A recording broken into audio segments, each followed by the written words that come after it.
آتا ہے تو پہلی منزل کے لیے آپ کے پاس کوئی سیڑھی نہیں ہے، دوسری منزل پہ آپ کیسے چڑھیں گے؟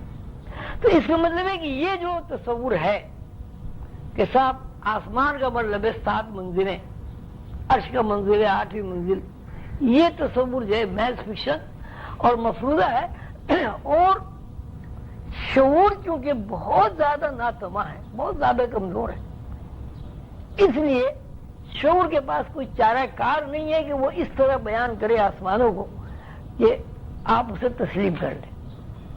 تو یہ 7 آسمان جو ہے 7 چھتیں نہیں ہیں، پھر کیا ہے؟ اس کا ہمیں کوئی علم نہیں ہے۔ جب ہمیں یہی علم نہیں ہے کہ 7 آسمان کیا ہے تو اس سے ہماری حاکمیت کیسے قائم ہو سکتی ہے؟ ایسے ہی زمین کے بارے میں آپ دیکھیں، اب زمین کے بارے میں ہمیں یہی علم نہیں ہے۔ کوئی کہتا ہے کہ زمین ایک گولا ہے گیند کی طرح، کوئی کہتا ہے زمین پپیتے کی طرح ہے، کچھ لوگ یہ کہتے ہیں کہ ہم زمین کے اندر آباد ہیں، کچھ لوگ یہ بتاتے ہیں نہیں زمین کے اندر ہم آباد نہیں ہے، زمین کے اوپر جو چاروں طرف جگہ ہے بنی ہوئی اس پر انسان آباد ہے۔ اور یہی وجہ ہے کہ جب زمین گھومتی ہے تو اس زمین کے گھومنے کی وجہ سے کہیں رات ہوتی ہے کہیں دن ہوتی ہے۔ کچھ لوگ یہ کہتے ہیں کہ صاحب سورج میں روشنی نہیں ہے، کچھ لوگ بتاتے ہیں کہ سورج میں روشنی ہے، وہاں تو الاؤ جل رہے ہیں آگ کے، زمین پر کوئی روشنی نہیں ہے۔ اب زمین جس طرح گھوم رہی ہے، جہاں جہاں اپنے مدار پر گھومتے ہوئے وہ سورج کی زد میں آ جاتی ہے، وہاں دھوپ نکل جاتی ہے، اور جہاں سورج پیچھے ہو جاتا ہے وہاں رات ہو جاتی ہے۔ کوئی تصدیق نہیں اس بات کی کہ رات کیا ہے دن کیا ہے۔ ہم روز رات کو سوتے ہیں، صبح کو بیدار ہو جاتے ہیں۔ رات کو سونا ہمارا تجربہ ہے، ہمارا مشاہدہ ہے، دن کو جاگنا بھی ہمارا تجربہ اور مشاہدہ، لیکن بیداری اور سونا یہ کیا چیز ہے، اس کے بارے میں بھی ابھی کوئی علم نہیں ہے۔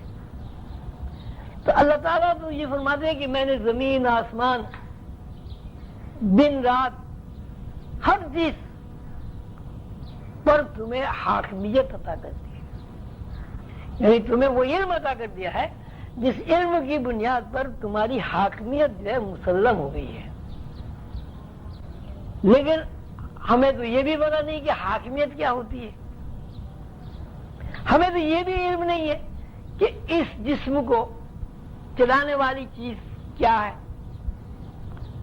اگر زبانی طور پر ہم یہ کہتے ہیں کہ صاحب اس جسم کو روح چلا رہی ہے،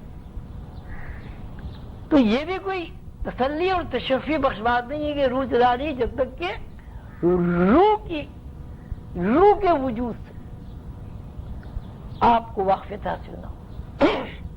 ہم تو روح کو بھی نہیں جانتے کہ روح کیا ہے۔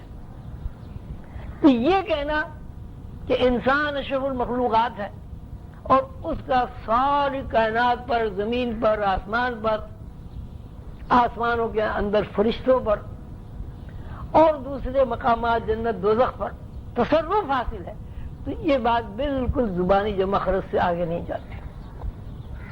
لیکن اللہ تعالیٰ نے چونکہ فرما دیا ہے کہ انسان کے لیے ساری کائنات جو ہے محکوم کر دی گئی ہے، انسان کو اللہ تعالیٰ نے یہ اختیار دے دیا ہے کہ وہ اس کائنات میں اپنی مرضی اور منشا کے مطابق تصرف کر سکے۔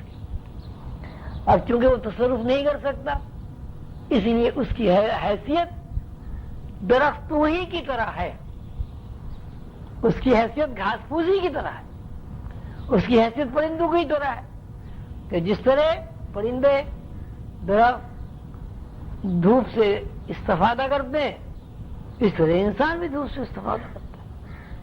جس طرح درختوں میں پھل چاندنی سے استفادہ کرتے ہیں، انسان بھی چاندنی سے استفادہ کرتا ہے۔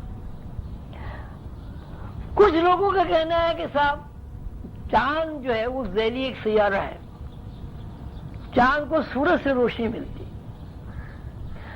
تو پہلی بات یہ کہ پہلے تو یہ طے ہونا باقی ہے کہ سورج میں روشنی ہے ہی نہیں ہے۔ جب سورج کو ہم دیکھ ہی نہیں سکے، تو یہ بھی تو ہو سکتا ہے کہ ہمارے شعور میں سورج ایک آگ کا گولا ہے، تو ہم سورج کو جب بھی دیکھیں گے تو شعوری واردات و کیفیات میں وہاں آگ ہی بھڑکتی ہوئی میں نظر آئے گی۔ اور اس کی مثال یوں ہے کہ آپ آنکھوں پر چشمہ لگائیں، نیلے رنگ کا گلاس ہوگا تو آپ کو ہر چیز نیلی نظر آئے گی، حالانکہ وہ نیلی نہیں ہے۔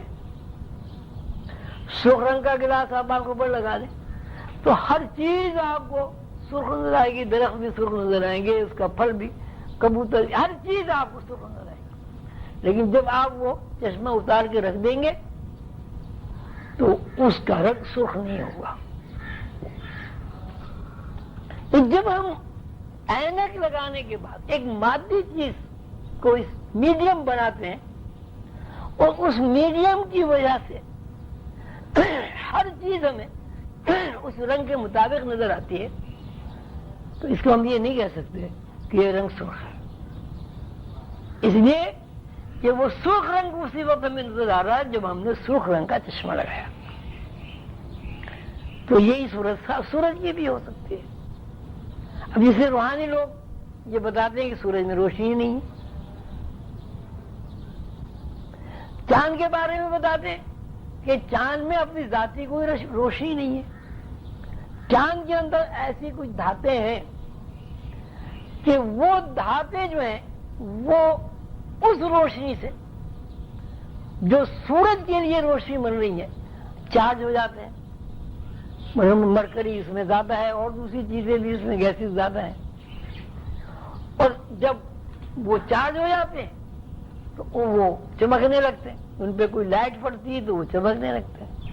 وہاں لوگ یہ بھی بتاتے ہیں کہ رات کا اندھیرا جو ہے وہ بھی ایک روشنی ہے، اور اس کی مثال وہ یوں بتاتے ہیں کہ بہت سارے جانور ایسے ہیں وہ دن میں دیکھ ہی نہیں سکتے، رات ہی کو دیکھتے ہیں۔ چمگادڑ ہے، الو ہے، بلی ہے، لومڑی ہے، اور بہت ساری اشرات ادھر اس قسم کے۔